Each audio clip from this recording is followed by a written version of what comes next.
எல்லோருக்கும் வணக்கம். Welcome to Anand's kitchen. இன்றைக்கு நாங்கள் பால் குழம்பு வைக்கிறது எப்படின்னு பார்க்க போகிறோம். வாங்க வீடியோக்குள்ளே போகலாம். ஒரு 2 டீஸ்பூன் நல்லெண்ணெய் விட்டேன். 2 டேபிள் ஸ்பூன் நல்லெண்ணெய் விட்டுட்டு கடுகு ஒரு அரை டீஸ்பூன்,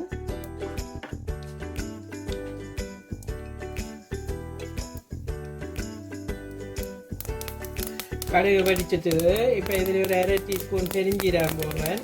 பெருஞ்சீரகம் போட்டுட்டு இதில் 1.5 மீடியம் சைஸ் வெங்காயம் 1.5 1.5 வெங்காயம் பட்டி வச்சுக்கிறேன். இது போடுவேன். வதங்கட்டும்.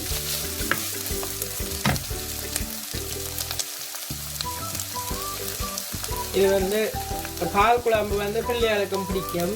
ரொட்டி, சப்பாத்தி, பரோட்டா எல்லாத்துக்கும் போட்டு சாப்பிடலாம். வெங்காயம் கொஞ்சம் வதங்கிட்டுது. இதில் ரம்பையிலே ஒரு 2-3 துண்டு போடுவோம். ரம்பையிலையும் போட்டுட்டு இதில் பச்சை மிளகாய் கீறி வச்சுருக்கிறேன். இதுக்கு சில்லி பவுடர் தூள் போடுறே இல்லை, நீங்கள் பச்சை மிளகாய் தான் நான் இந்த உரைப்பு. உங்களுக்கு வேணுமெண்டா நீங்கள் கூட போடலாம், உங்களோட உரைப்புக்கு ஏற்ற மாதிரி. பச்சை மிளகாய் வதக்கம். இந்த இதில் கொஞ்சம் வதங்கிட்டு இனி இதுக்குள்ளே ஒரு அரை டீஸ்பூன் வெந்தயம் போடுவேன். அரை டீஸ்பூன்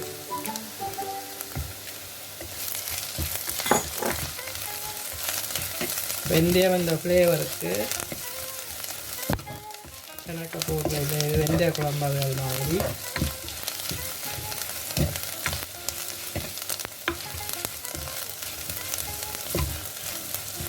வெங்காயம் கொஞ்சம் வதங்கிட்டுது.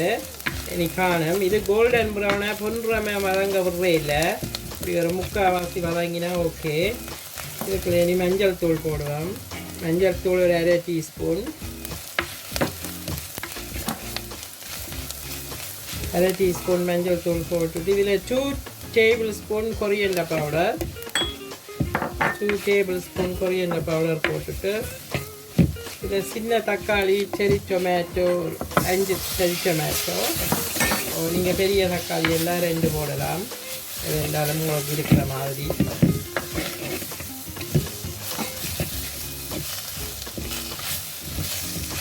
இனி நல்லா நெருப்பை சிம்மில் வைக்க வேணும். நல்லா லோவில் விட்டு வதக்கணும். தக்காளி வதங்கி வேற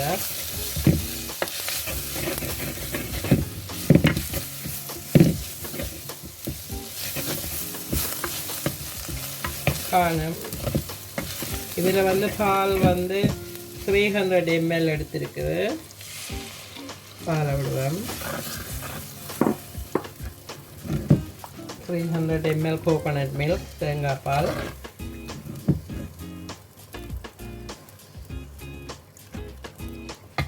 இதோட கொஞ்சம் தண்ணி சேர்த்துக்கிறேன். கொஞ்சம் தண்ணி விடுவோம் தேவையான அளவுக்கு. மெஷர்மெண்ட் இல்லை, இந்த கறி உங்களுக்கு எவ்வளவு தேவையோ அதுக்கேற்ற மாதிரி செய்யலாம். பார்த்திங்கன்னா இப்போ கொதிச்சு கொண்டிருக்கு. கிட்டத்தட்ட சொதி மாதிரி இருக்குது.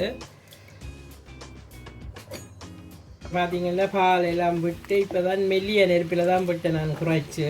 நெருப்பு கூட்டி விட்டீங்கன்னா டக்குனு இந்த பால் எல்லாம் திரைஞ்சிடும். அதில் நான் குறைச்சி விட்டுட்டு இப்போ இதில் உப்பு போடுவேன். உப்பு ஒரு டீஸ்பூன் போடுறேன். பார்த்துட்டு தேவையான அளவு போடலாம். உப்பையும் போட்டுட்டு புளி போட போகிறேன். புளியும் இதில் ஒரு 2 டீஸ்பூன் அப்படி போடுறேன். தக்காளி பழமும் போட்டால் பார்த்துட்டு போடுவேன். இந்த ரொட்டி அதுகளுக்கு எனக்கு புளி கூட இருந்தால் அவ்வளோ டேஸ்ட் இருக்காது. விட்டுட்டு உடனே மீனை போட போகிறேன். இது எங்களுக்கு மீன் தேவையான அளவு தான் எடுத்து வச்சுருக்கிறேன். சும்மா ஒரு 250 கிராம் கிங் ஃபிஷ் தான் இருக்குது. இதில் உங்களுக்கு தேவையான அளவு போடலாம். கூட வேணுமென்றால் கூட மீன் போடலாம். கொதிச்சு கொண்டிருக்குது. கொஞ்சம் கொதிக்கட்டும். இதுக்கு இடித்து சீரக மிளகு கொஞ்சம் இடித்து போட வேணும். அதை எப்படி இடிக்கிறதுன்னு பார்ப்போம். இப்போ இதில் அதை இடித்து போடுறதுக்கு ஒரு 1/2 டீஸ்பூன் மிளகு போடுவேன்.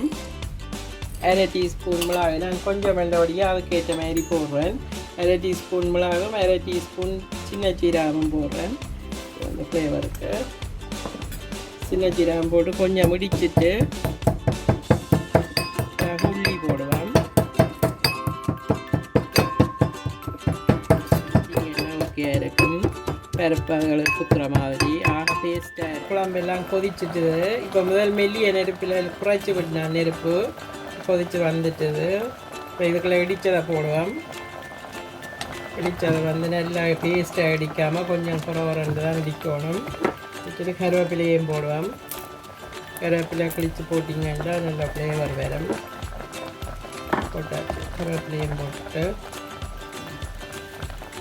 போட்டு இதை போட்டு ஒரு 2-3 மினிட்ஸ் உள்ளி சீரகம் மிளகு போட்டு ஒரு 2-3 மினிட்ஸ் விட்டுட்டு வைக்கினா காணும். கனி நேரம் விட தேவையில்லை. பால் குழம்பெல்லாம் கொதிச்சு நல்ல வடிவாக வந்துட்டுது. இது வந்து மொத்தம் ஒரு 1/2 hour தான் டைம் எடுத்தது செய்கிறதுக்கு. எல்லாம் கறி முடிஞ்சுது. நான் இதை இறக்க போகிறேன். இறக்கிட்டு காட்டுறேன் அப்படின்னு. இந்த பால் குழம்பெல்லாம் செய்து ரெடி ஆகிட்டுது. நீங்கள் இதே மாதிரி செய்து வேறுங்கோ. இந்த ரொட்டியோட சாப்பிட பிள்ளைகளுக்கும் பிடிக்கும். இது உழைப்பு உங்களுக்கு வேணுமெண்டா கொஞ்சம் கூட போடலாம். உங்களோட உழைப்புக்கு இதுக்கு பச்சை மிளகாய் கூட போட்டால் நல்லா இருக்குது. நாங்கள் ஒரு அளவுக்கு தான் போட்டுக்கிறோம். இந்த செய்த அளவுக்கு இதே மாதிரி நீங்களும் செய்து வேறுங்க நல்லா இருக்கும். ரொட்டி உங்களுக்கு நான் முதல் வீடியோவில் போட்டிருக்கிறேன். அதே மாதிரி பார்த்து ரொட்டியோட இதையும் செய்து சாப்பிட்டு பாருங்க நல்லா இருக்கும். இந்த வீடியோ பிடிச்சிருந்தால் லைக் பண்ணுங்க, கமெண்ட் பண்ணுங்க, ஷேர் பண்ணுங்க, மறக்காமல் சப்ஸ்கிரைப் பண்ணுங்க. தேங்க்யூ, பாய்.